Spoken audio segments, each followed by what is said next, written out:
बच्चों।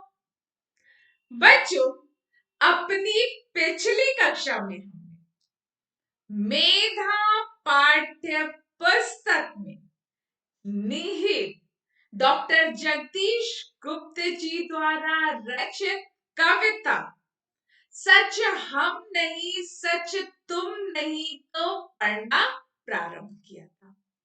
हमने कविता का वाचन किया था एवं कविता के संदेश को समझा था।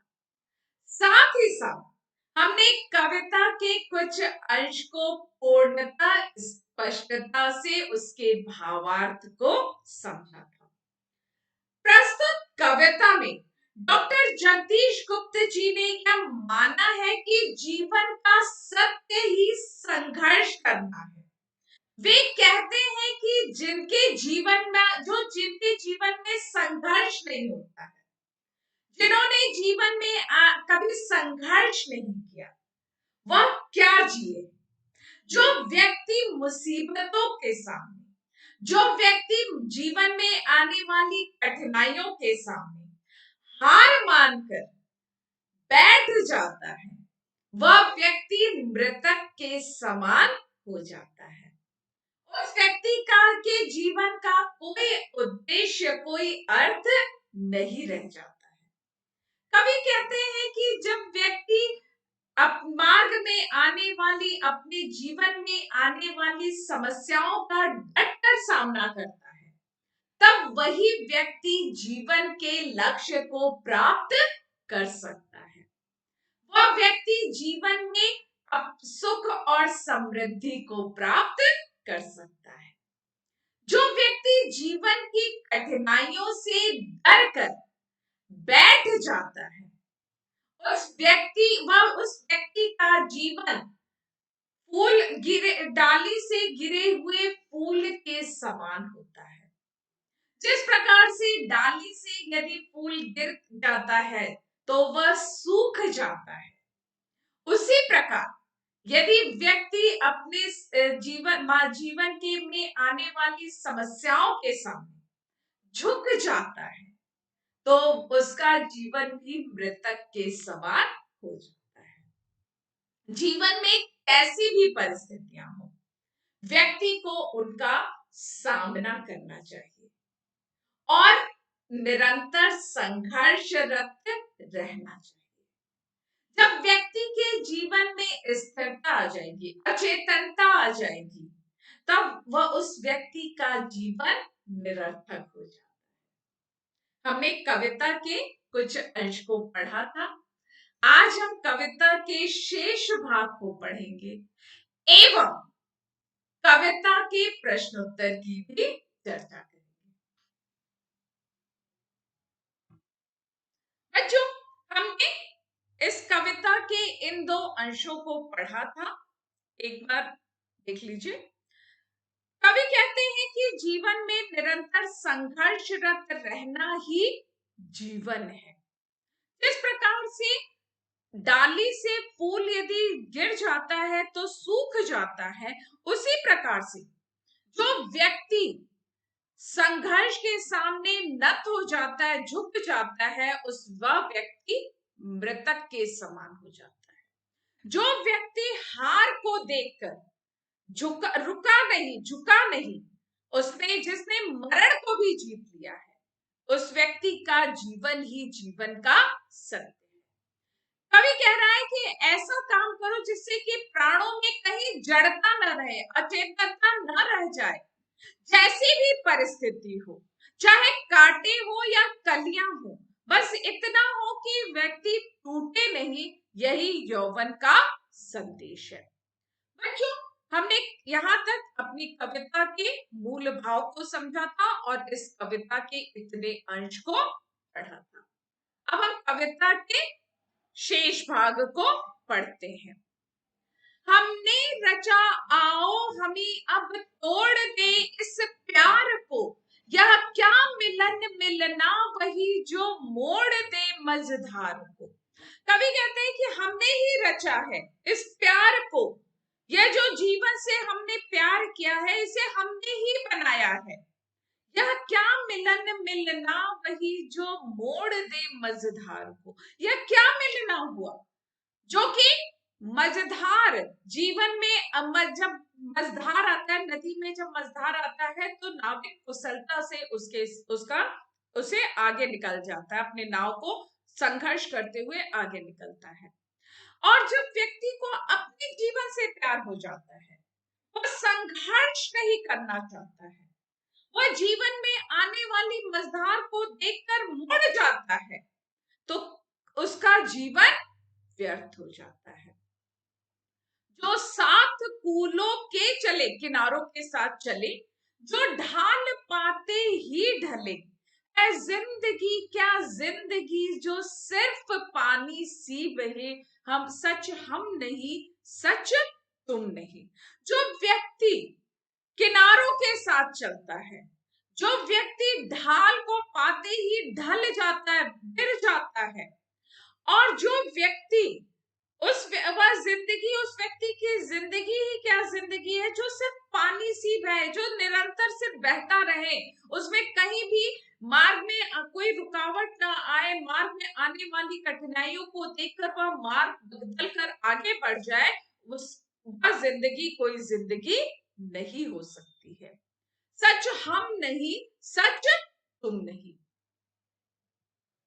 कवि कह रहा है कि आओ हम इस प्यार को जो हमने बनाया है इसे हम तोड़ देते हैं, क्योंकि जब व्यक्ति मझधार में अर्थात जीवन में आने वाली कठिनाइयों को देखकर मार्ग को मोड़ लेता है, उस व्यक्ति का जीवन ही व्यर्थ होता है।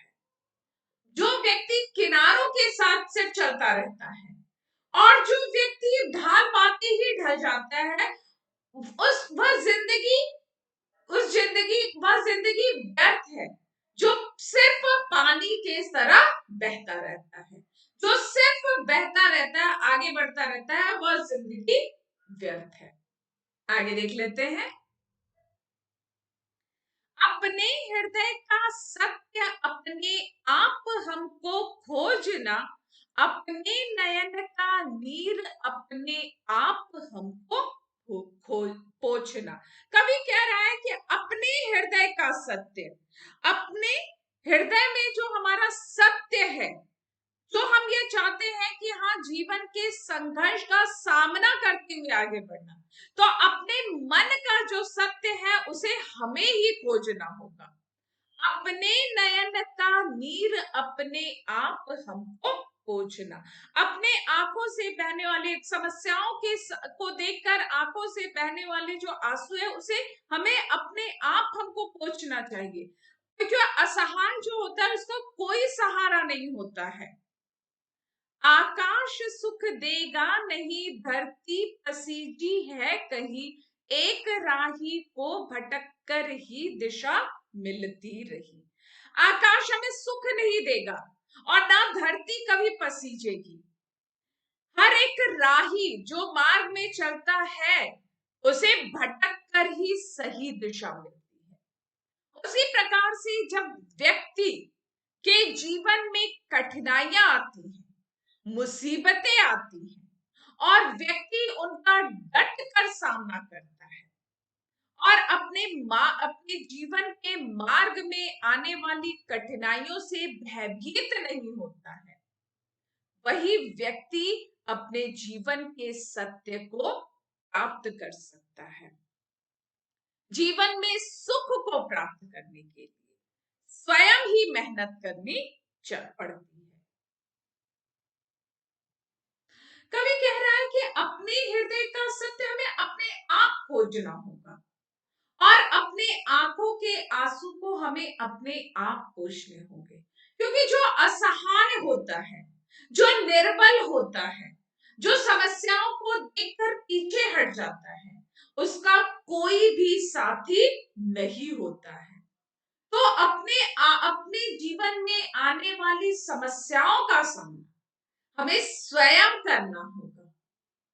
जिस प्रकार से राही भटकता है और अंततः अपने सही दिशा को प्राप्त करता है, उसी प्रकार से व्यक्ति को अपने जीवन के मार्ग में आने वाली समस्याओं का, मुसीबतों का संघर्ष पूर्ण ढंग से सामना करना, अत्यंत धैर्य और दृढ़ निश्चय के साथ, तभी वह जीवन के सुख को प्राप्त कर सकेगा। आगे देख लेते हैं कविता को।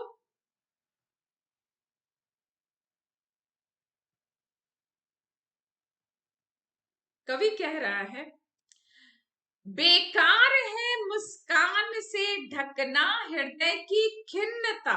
ये वह बेकार है जब हंसकर अपने हृदय, अपने मन के दुख को ढक लेना, अपने हृदय का जो दुख है उसे मुस्कान से ढक देना। आदर्श हो सकती नहीं तन और मन की भिन्नता। वह कभी भी जीवन का आदर्श नहीं हो सकता है जहां पर तन और मन में अंतर होता है। जब तक बंधी है चेतना तब तक प्रणय दुख से घना। जब तक चेतना बंधी हुई है तब तक जो प्रणय है, जो मिलन है, वह दुख से घना होता है। तब तक न मानूंगा कभी इस राह को ही मैं सही, सच हम नहीं सच तुम नहीं। तब तक मैं मानूंगा, मैं कभी इस राह को मैं तब तक सही नहीं मानूंगा जब तक कि हमारे मार्ग में जो मुसीबतें होती है, जो कठिनाइयां होती हैं, वह नहीं हो आती हैं। जब जीवन के मार्ग में कठिनाइयां आती हैं तभी वह राह सही होती है और तभी वह व्यक्ति सच्चे सुख को प्राप्त कर सकता है। तो प्रस्तुत कविता कवि ने यह माना है कि जीवन में जो संघर्ष का सामना करते हैं, जीवन में जो आने वाली कठिनाइयों का सामना करते हैं, वही व्यक्ति सच्चे सुख को प्राप्त कर सकते हैं। वही व्यक्ति जीवन के सत्य को प्राप्त कर सकते हैं। जो व्यक्ति मार्ग में आने वाली कठिनाइयों से भयभीत होकर अपना मार्ग बदल लेता है, उस व्यक्ति का जीवन ही व्यर्थ हो जाता है। उस व्यक्ति के जीवन का कोई अर्थ नहीं होता है। जो व्यक्ति मार्ग की कठिनाइयों से भयभीत होकर अपने मार्ग को बदल देता है, जो जीवन में आने वाली मुसीबतों का सामना नहीं करना चाहता है, उस व्यक्ति का जीवन व्यर्थ होता है। तो डॉक्टर जगदीश गुप्त जी ने इस कविता में यह माना है कि निरंतर संघर्ष करते रहना ही जीवन का सत्य है। जो व्यक्ति निरंतर संघर्ष करता रहता है, उसी व्यक्ति का जीवन मूल्य, उसी व्यक्ति के जीवन का मूल्य होता है। जो व्यक्ति समस्याओं को देखकर पीछे हट जाता है, उस व्यक्ति का जीवन व्यर्थ होता है। तो बच्चों, स्पष्ट है कि कविता के मूल भाव को आपने पूर्णतः समझ लिया होगा। अब हम कविता में निहित जो प्रश्नोत्तर है उसकी चर्चा कर लेते हैं। अपनी पिछली कक्षा में हमने कवि परिचय एवं कठिन शब्दों के अर्थ को पूर्ण किया था। आशा है कि आपने अपनी उत्तर पुस्तिका में अवश्य पूर्ण कर लिया होगा। आज हम कविता में निहित प्रश्नोत्तर को देख लेते हैं। ठीक है, आगे देखिए। हमने जीवन परिचय और कठिन शब्दों के अर्थ को पूर्णतः पहले भी लिखा है। विषय वस्तु का ज्ञान। नीचे दिए गए पद्यांश को ध्यान पूर्वक पढ़कर संबंधित प्रश्नों के उत्तर लिखिए। जो पंथ भूल रुका नहीं, जो हार देख झुका नहीं, जिसने मरण को भी लिया हो जीत, है जीवन वही सच हम नहीं सच तुम नहीं। ये कविता का अंश है। पहला देखिए, उपर्युक्त काव्यांश के पाठ और कवि का नाम लिखिए। काव्यांश का पाठ क्या है? सच हम नहीं और सच तुम नहीं। कवि का नाम डॉक्टर जगदीश गुप्त। दूसरा प्रश्न देखिए, जीवन में जीत किसकी होती है? जीवन में जीत उसी व्यक्ति की होती है जो जीवन में उत्पन्न चुनौतियों से डट कर संघर्ष करता है, जो मार्ग में आने वाली मुसीबतों का सामना अत्यंत धैर्य से करता है। तीसरा प्रश्न देखिए, जीवन की सच्चाई क्या है? जीवन की चुनौतियों से संघर्ष, सतत संघर्ष ही जीवन की सच्चाई है। हार शब्द के दो भिन्न अनेकार्थी अर्थ है। हार मतलब पराजित होना और हार का अर्थ होता है माला। स्पष्ट हो गया? आगे देखिए, प्रत्यय स्मरण। नीचे दिए गए प्रश्नों के उत्तर लिखिए। इस कविता का संदेश क्या है? इस कविता में कवि यह संदेश देना चाहता है कि हमें विकट परिस्थितियों से घबराना नहीं चाहिए, मार्ग में आने वाली चुनौतियों का डट कर सामना करना चाहिए, क्योंकि जीवन का सत्य ही सतत संघर्ष करते रहना है। दूसरा प्रश्न देखिए, कविता में नत मनुष्य को क्या कहा गया और उसकी तुलना किससे की गई है? कविता में नत मनुष्य उन व्यक्तियों को कहा गया है जो व्यक्ति कठिनाइयों का सामना नहीं करते हैं और हार मान लेते हैं। कवि ने नत मनुष्य की तुलना किससे की है? कवि ने नत मनुष्य की तुलना मृत व्यक्ति से की है। कवि कहता है कि जिस प्रकार से वृक्ष से फूल झड़कर मृत हो जाता है, उसी प्रकार से जो व्यक्ति परिस्थितियों के सामने झुक जाता है वह मृतक के समान होता है। स्पष्ट हो गया? तीसरा देखिए, राही को दिशा कैसे प्राप्त होती है? राही को दिशा भटकने के पश्चात ही प्रयास होती है और उसके लिए उसे प्रयास करते रहना होगा।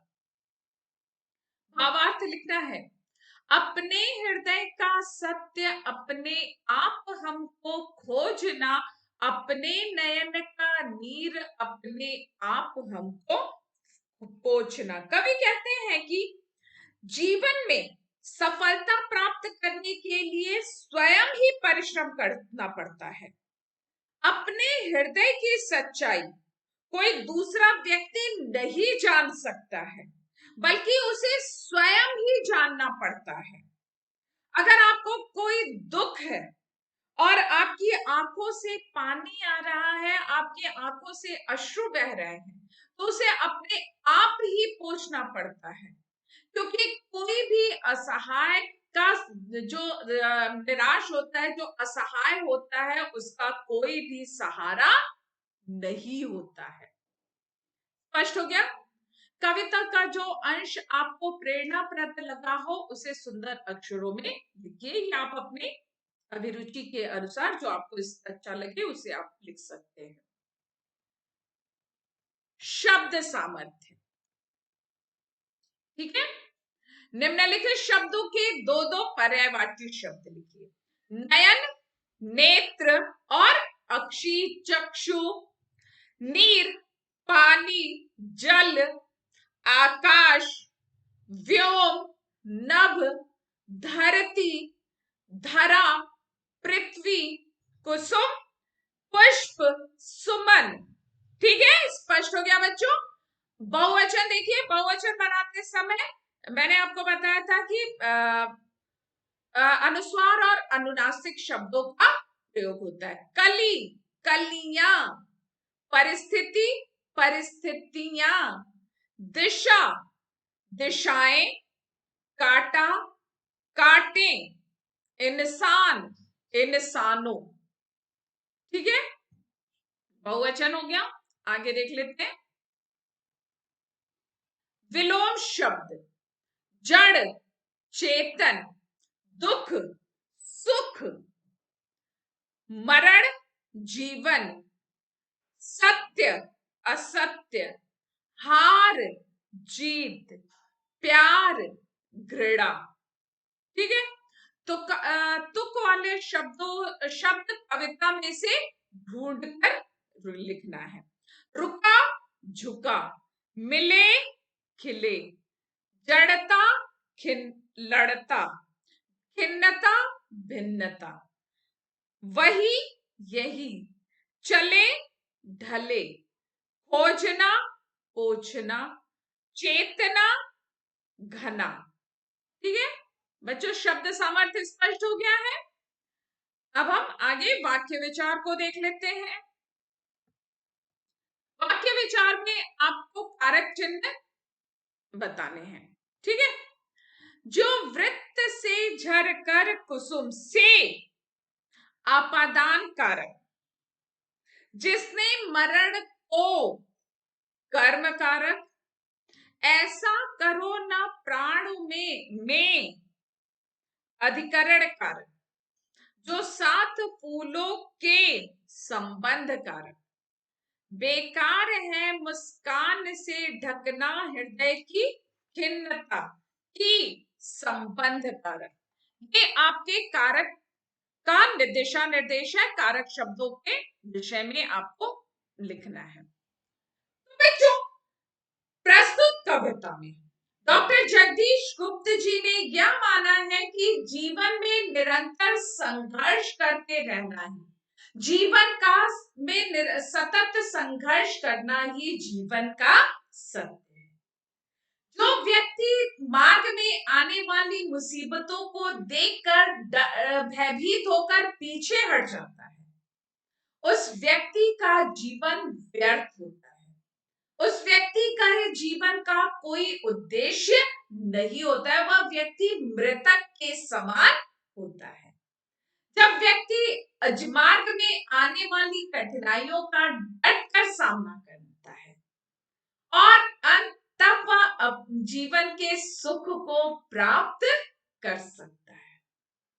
और जो व्यक्ति जीवन के सुख को प्राप्त करने से पहले मार्ग की कठिनाइयों से भयभीत हो जाता है, उस व्यक्ति का जीवन मृतक के समान होता है। कविता का संदेश ही यही है कि जीवन में सतत संघर्ष करते रहना है। जीवन का मूल उद्देश्य ही निरंतर संघर्ष करते रहना।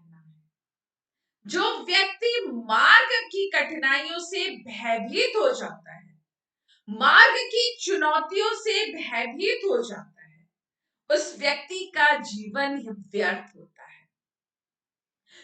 जो असहाय होता है, जो निराश होता है, उस व्यक्ति का कोई भी सहारा नहीं होता है। जीवन का जो सत्य है, उसे हमें अपने आप खोजना होता है। यह हमारे जीवन का जो सत्य है, उसे और कोई दूसरा नहीं खोज सकता है। तो व्यक्ति को हमेशा संघर्ष करते हुए अपने जीवन के लक्ष्य को प्राप्त करना चाहिए। प्रस्तुत कविता के माध्यम से छात्रों को भी यह संदेश दिया गया है कि प्रत्येक छात्र को समस्याओं से पीछे हटना नहीं चाहिए। धैर्य और दृढ़ निश्चय के साथ जीवन की समस्याओं का सामना करना चाहिए, जोश और उत्साह के साथ। तभी वह व्यक्ति जीवन के सुख को प्राप्त कर सकता है, तभी वह व्यक्ति जीवन के लक्ष्य को प्राप्त कर सकता है। जब व्यक्ति भयभीत होकर पीछे हट जाता है, तो उस व्यक्ति के जीवन का कोई भी सत्य नहीं रह जाता है। वह व्यक्ति मृतक के समान हो जाता है। जिस प्रकार से वृक्ष की डाली से यदि फूल गिर जाता है तो वह सूख जाता है, उसी प्रकार से यदि व्यक्ति व्यक्ति अपने जीवन में आने वाली कठिनाइयों से भयभीत हो जाता है तो उस व्यक्ति का जीवन व्यर्थ होता है, उस व्यक्ति के जीवन का कोई उद्देश्य नहीं रह जाता है। बच्चों, आशा है कि आपको कविता पूर्णतः स्पष्ट हो गई होगी कि और कविता का मूल संदेश कि व्यक्ति को सतत संघर्षरत रहना चाहिए, व्यक्ति को अपने जीवन में आने वाली कठिनाइयों का डट कर सामना करना चाहिए, तभी वह जीवन के सुख को प्राप्त कर सके, तभी वह जीवन में आने वाली यदि व्यक्ति दृढ़ निश्चयी होगा तभी वह जीवन में आने वाली कठिनाइयों का सामना करेगा और पूर्ण उत्साह और जोश के साथ जीवन के सत्य को प्राप्त करेगा। स्पष्ट हो गया है? उसके पश्चात हमने प्रश्नोत्तर की भी चर्चा कर ली है। बच्चों, अपनी पिछली कक्षा में हमने कवि परिचय, कठिन शब्दों के अर्थ और अवधारणा चित्र के कार्य को पूर्ण किया है। आज हम अपनी हिंदी अ की उत्तर पुस्तिका में पीडीएफ के माध्यम से भेजे गए प्रश्नोत्तर को सुंदर एवं स्पष्ट अक्षरों में पूर्ण करेंगे। मात्राओं की त्रुटियां नहीं होनी चाहिए। साथ ही साथ आप प्रश्नों के उत्तर को कंठस्थ भी करेंगे और अपने लेखन पर विशेष ध्यान देंगे। स्पष्ट हो गया है? आशा है कि आपको कविता पूर्णतः स्पष्ट हो गई होगी और आप पीडीएफ के माध्यम से भेजे गए गृह कार्य को सुंदर एवं स्पष्ट अक्षरों में अपनी उत्तर पुस्तिका में पूर्ण कीजिएगा। तो आज की कक्षा को अब मैं यही पूर्ण विराम देती हूँ। जय हिंद, जय भारत।